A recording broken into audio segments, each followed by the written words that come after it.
Hi, Internet viewers. Frank Rauscher again. We are wrapping up, I believe, the mouse. I've sprayed it with my Krylon spray. That was 51301.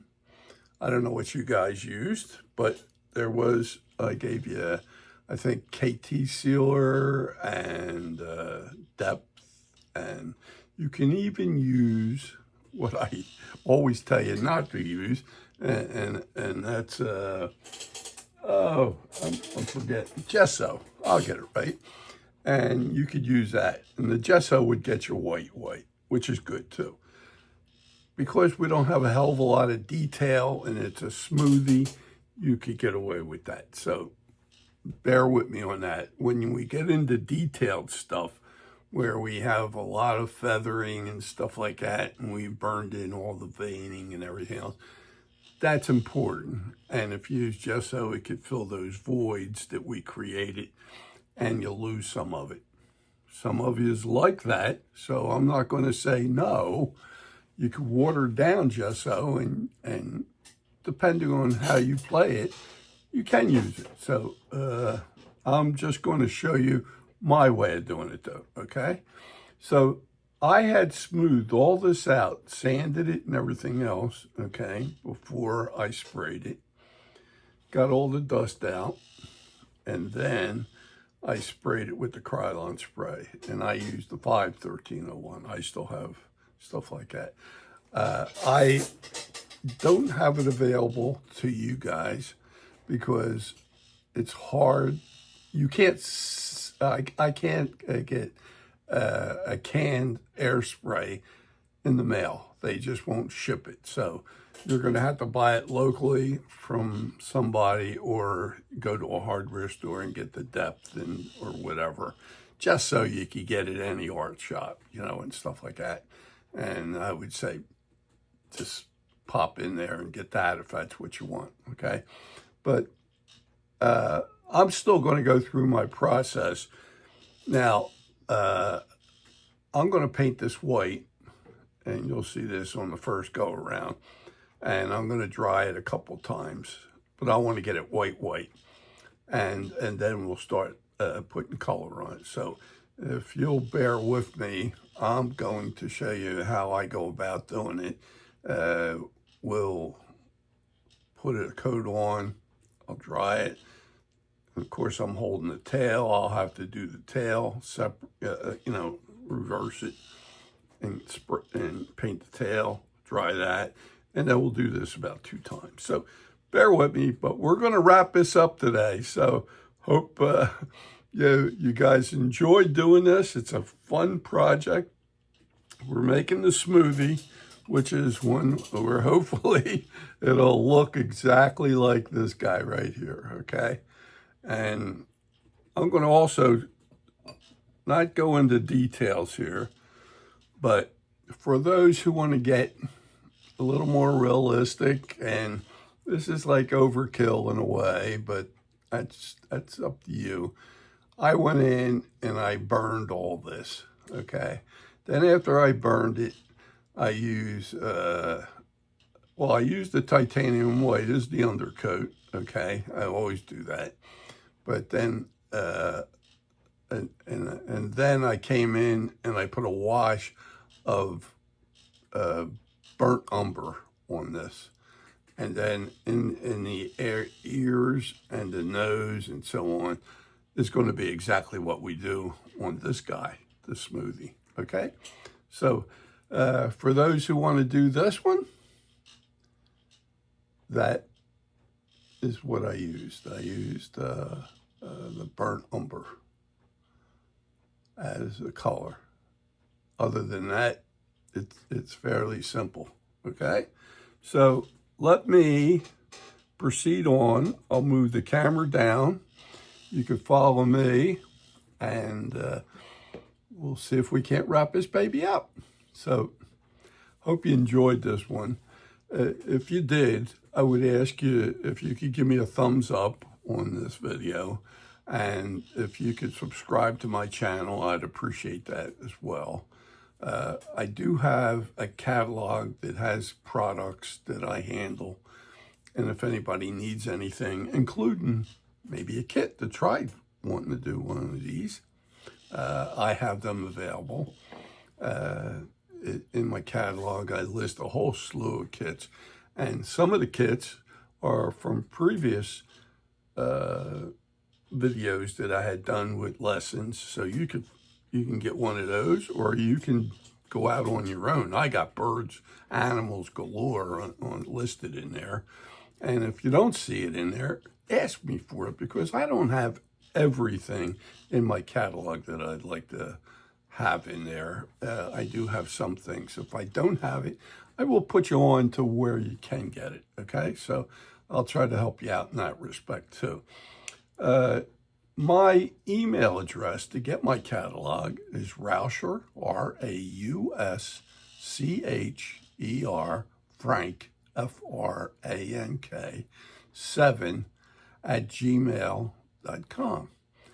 And if you don't have time to get that from the information I just gave you, in the description of this video is my email address, and it lists the tools and everything else that I would say you would need to do this video, okay? So if that's helpful to you too, go into the description. It shows you a lot, and it tells you a lot, and it's a little more of a guide too that's written down. So hope again you enjoy the videos, and let's see if we can't wrap this mouse up for good, okay?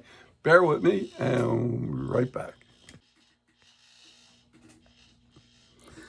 Okay, we're back again. I recommend having a little container of water so you can do your mixing, and also a container of water, which I put somewhere. There we go. You can add water. I got a paint tray, and if anybody needs any of these, I have those available too. They're very inexpensive. And we're going to mix our paints in here, and I'll give you the proportions as best I can. And a paper towel, and I usually keep a piece of cardboard so I could keep the paints in control here. I'm using titanium white acrylic paint as my undercoat. So I'm going to come out, and I'm going to get maybe about a half a pea. I'm not going to go, usually I put a full-size pea of pea size of paint, but we're doing such a small item here. I'm going to just about get that underwater, okay, which is maybe 1/3 of a cup. I may add a little bit more to it too. I got a brush here. This one doesn't have a hell of a lot of shape, but it's perfect for spreading paint all over the place. So I'm going to mix this up real well to get it on the creamy side, okay? And I want to make sure that all the paint is basically mixed within the water, okay? Take most of it off, because when you apply paint, you don't want to get it all over the place, okay? So here we go. I'm going to come in and I'll start with the head, go right over the eyes. Don't even worry about that. I'm going to get a little bit more. I didn't dab my brush off then, but I should have. But you don't want it so runny that you can't handle it and it starts dripping all over the place. You get a little bit of paint. If you just get a little bit of paint on there, you don't want to flood the area, okay? And all we're doing is basically, we don't want it so runny as much as we want it to coat, okay? And we're not trying to do it on the first coat, okay? We're trying, but I didn't make the paint heavy enough, and I don't want to get real heavy. I never do. Most of the time, I'm always watering down my paints to do washes more than anything else, but sometimes you do want to have your paint heavy. When we got a lot of detail, I don't go that way because it just fills all the voids that create the detail. So I'm coming in here and I'm trying to give this a bath, okay, of white. So make sure I got everything whited out. And every once in a while you have a spot that may not want to take the paint, maybe because you had some oils on your hand and it's not wanting to grab. It happens sometimes, okay? But don't get discouraged. The second coat will probably get it. Now, I'm going to rinse my brush out. This isn't the greatest brush, but it's a good brush. I take all the paint out so it doesn't sit in the brush and it'll destroy your brush. Now, I didn't do everything on here because I want to dry this, then I'll be able to hold this and then come back and do the tail. So what I'm going to do in front of you, and I'm going to blow this away. I have a hair dryer. I'm going to turn this on. It's going to make a little bit of noise, and then we'll come back and get the rest of it. Okay, so here we go.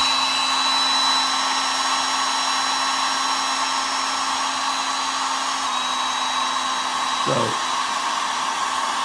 I'm trying to get all of the moisture looking like it's dried up, okay?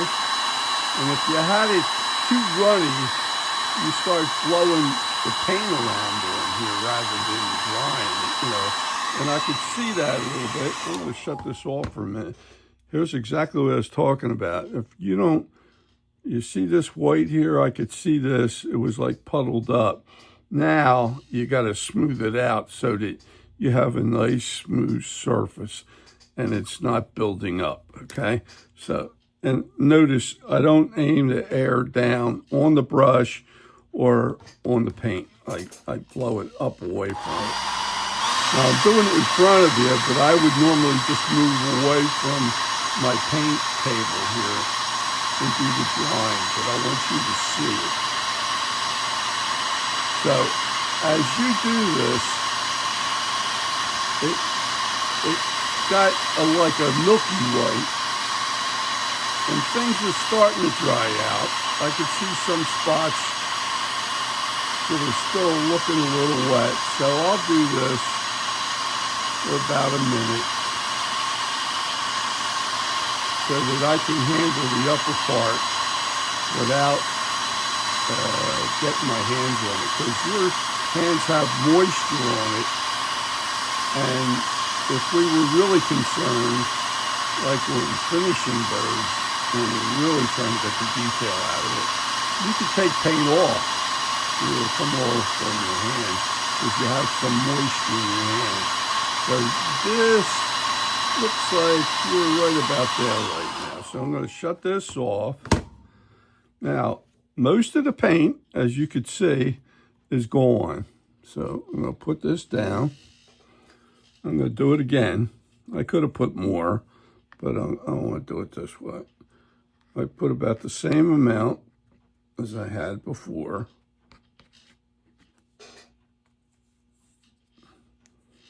Which is like maybe 1/4 of an inch in diameter ball of paint. I don't want to get so much paint. It covers the paint, and then I want to mix that up really good, okay? And if you have some extra white, you're going to see we're going to be using some of this along the way here. And we're going to experiment to get a certain color too.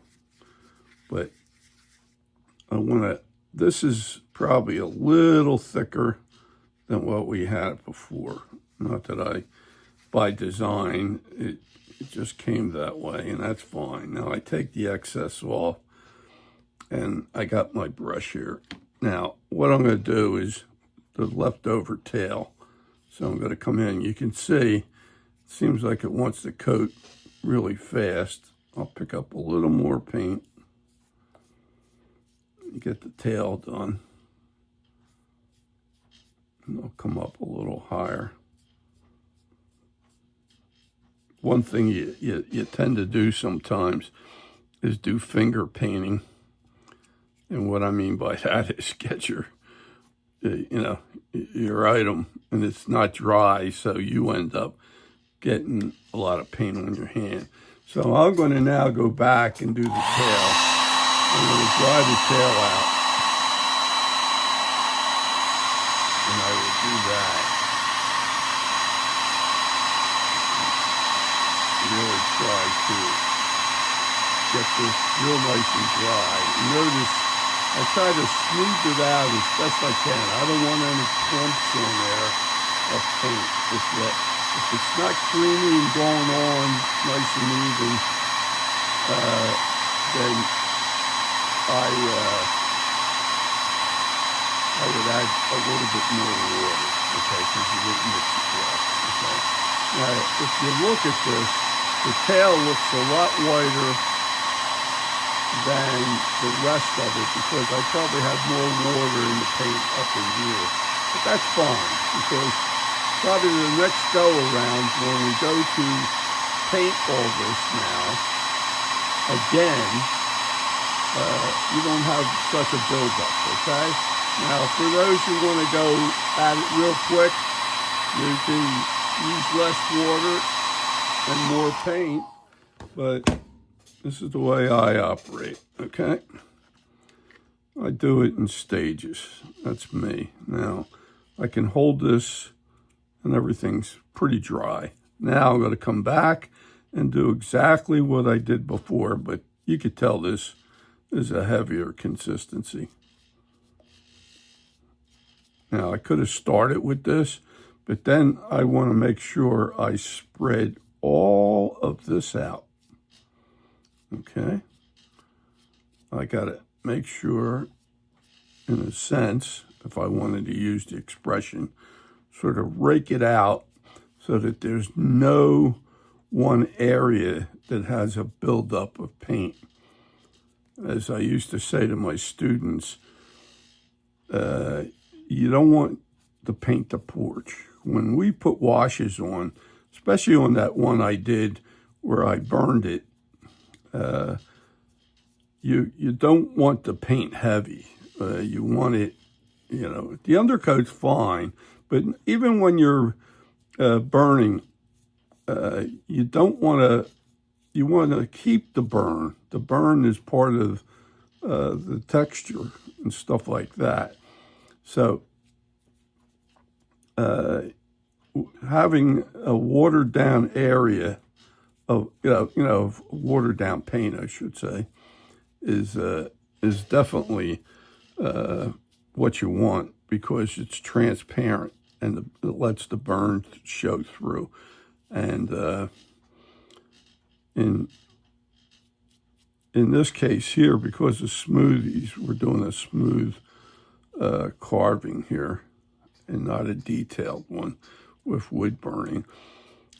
You can see it's really starting to go white. So the second coat should do it. And we have extra white there, which we're going to use anyway.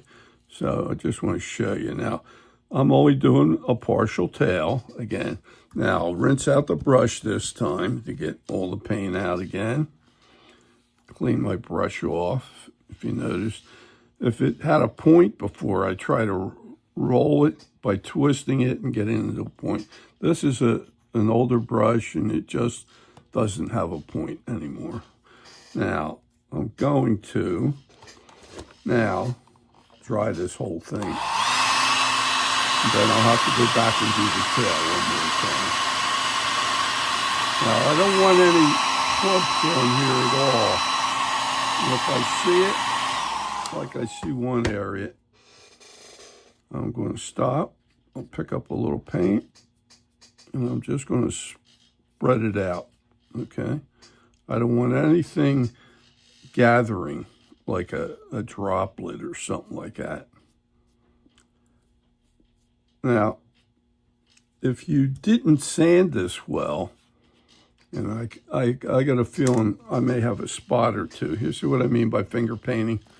You get it on your fingers.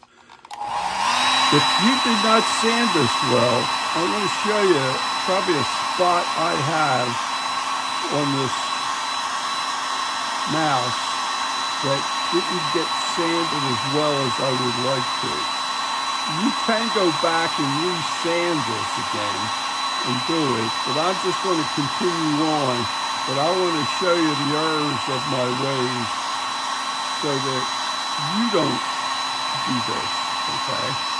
But it may happen to you too, and if you wanted to correct it, you just go back, sand it, and start over again. And it's minimal. You know, you don't have to do the whole thing. You just do the area where it shows up. And I'm going to show you the pitfalls that you may make that I want to try to get you to avoid.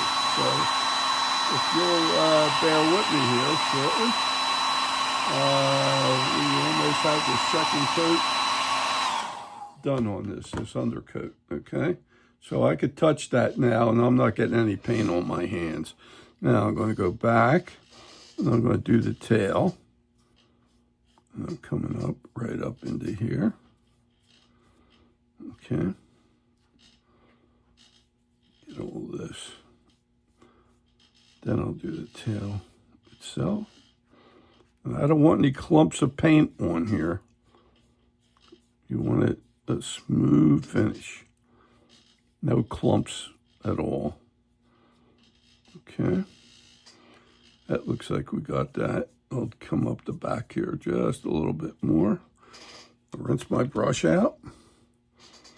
And we do it one more time with the hairdryer. Okay, here we go.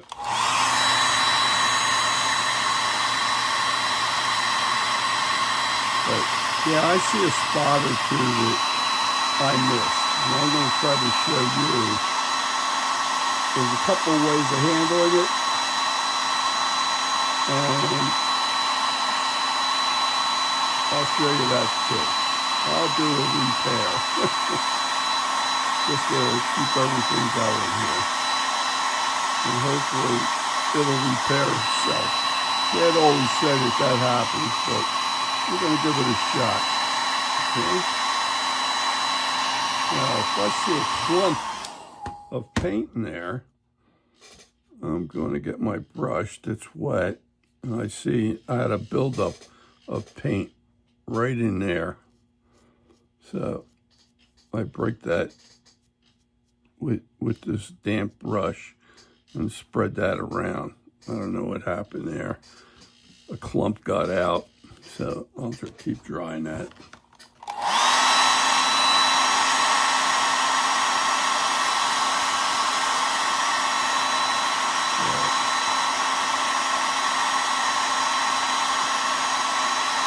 That's the beauty part about the hairdryer. You can put a multitude of washes on a piece and keep moving with a hairdryer. It really helps. Now, here's the area, and I don't know if you're going to be able to see this on the camera, but I could see it. I don't even have my magnifiers on, and I'm going to put them on now. But I think you'll be able to see them. Here's an area that's not smooth. It's right in here. It's very rough. In fact, I'm going to just put some pencil lines in here just to show you that it wasn't smoothed out as good as like in here. And then, and some of it you could live with too, you know what I mean? But like I have a little bit here and here, and maybe right in here. Okay. So what I'm going to do, and I may have showed you this before, I have these rotary sanders. Let me see if I have one handy here. that I could show you. And let's see if I can get. This is the rotary sander. It comes with a mandrel, and and here's what you do. This one sort of worn down, so I'm going to get a new one out, and I'll show you how this goes. I'm going to get one of these out. You get 10 to a package like this, and it comes with the mandrel, and they go for $8. Okay. So I pop that out. Has a hole in the back.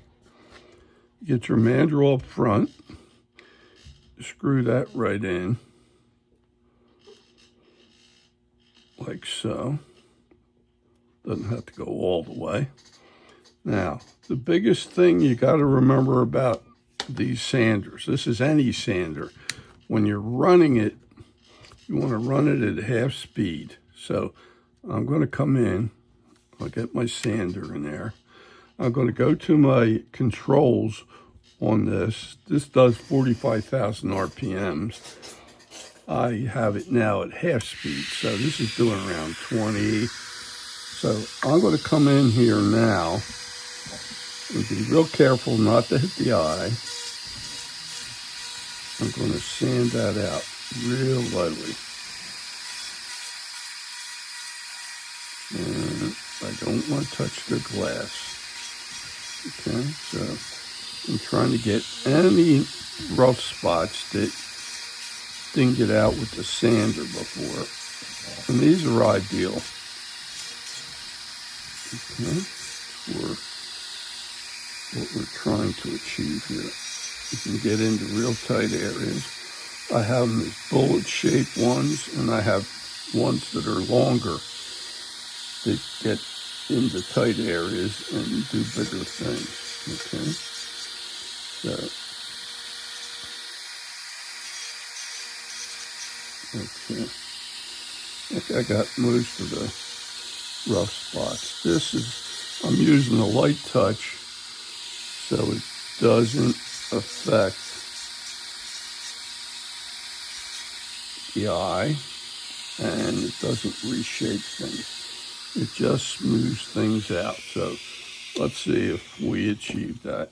So blow all the dust out of there. Wet my brush a little bit, pick up a little paint. I'm going to come right back in there. Yeah, and I think that did it. At least I hope it did. And I put all that paint right back in there again on top.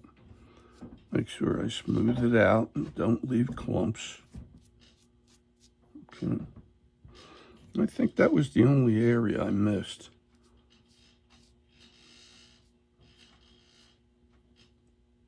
May have been another one somewhere else, but for the most part, it looks pretty good. Okay, you're rinsing your brush out again. Take all the moisture out. Now we're going to try this one more time.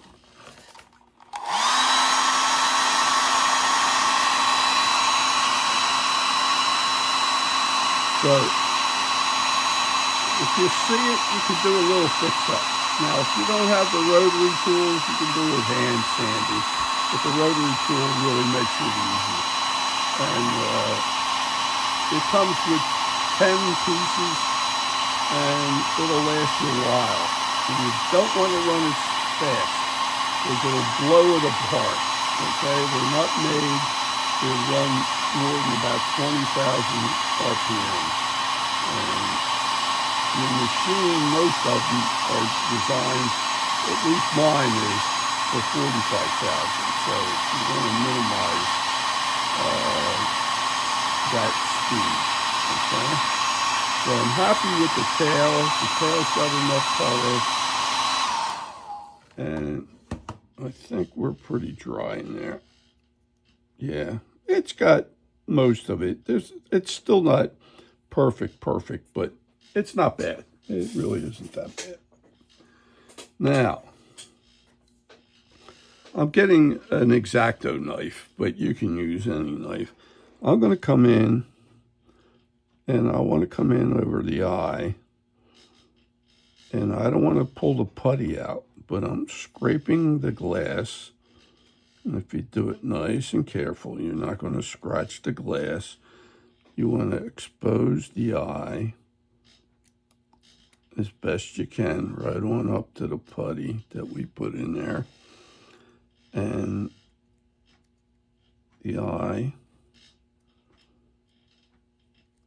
won't get scratches on it as long as you just glide it across. And it'll take the paint right off. And you want to get the eye exposed to the maximum amount all the way up to the putty. Don't go crazy in the putty. You don't want to take the putty out. You're just scraping up to it. Okay, so I hope you can see that. And I think we got you in our range, hopefully. If not, I'll have to do like I did, I think in the last video. I had to make a change to the video to get you on target. Now I'm going to do this side. See, it's like a coating on there.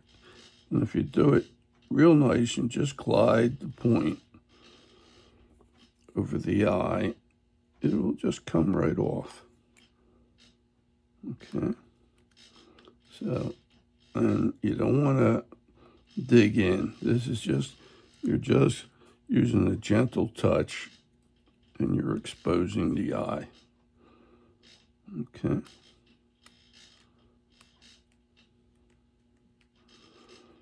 There you go.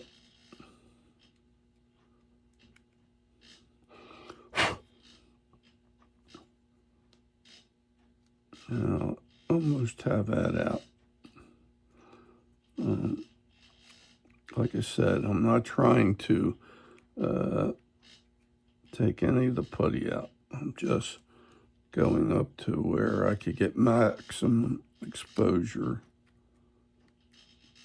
of the eye and not, see? Now, I'll get my brush, just rinse it with water, come in and take the little remnants that we created out of there.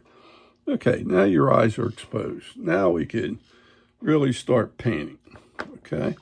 So I'm gonna move our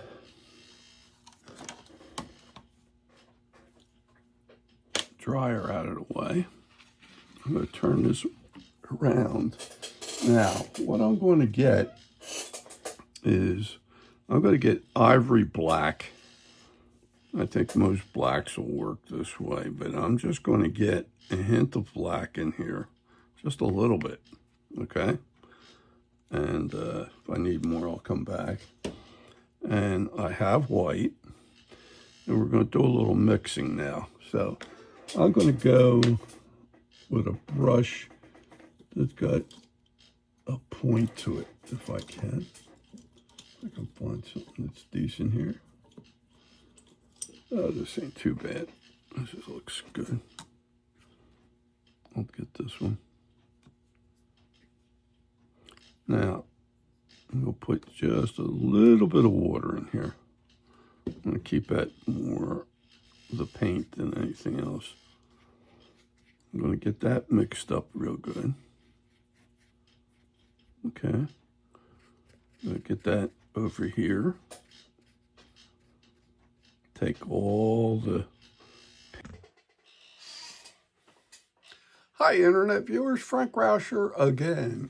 This video that I was doing to finalize the mouse got a little lengthy, so I'm splitting this up into two videos. So if you see a little change at the end here, I will pick it up on the next video, and I just want to alert you to that, okay?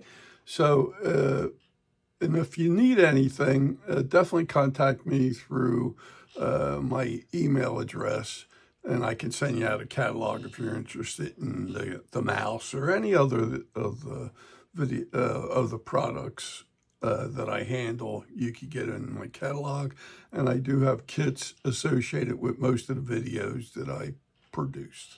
So if my email address, I'll get my act together here soon, is Rauscher, Rauscher, Frank, Frank, 7 @gmail.com. And if you need to, if I'm going too fast for you or whatever, you could go into the description of this video, and it does have my email address in there as well, plus all the tools that I use for this segment of the video, okay? And that happens with each one now. So the information is in the descriptions as you go for each video. So I'll see you on the next video to finalize this completely. And thank you for your support. And I hope you find my videos interesting. See you on the next video.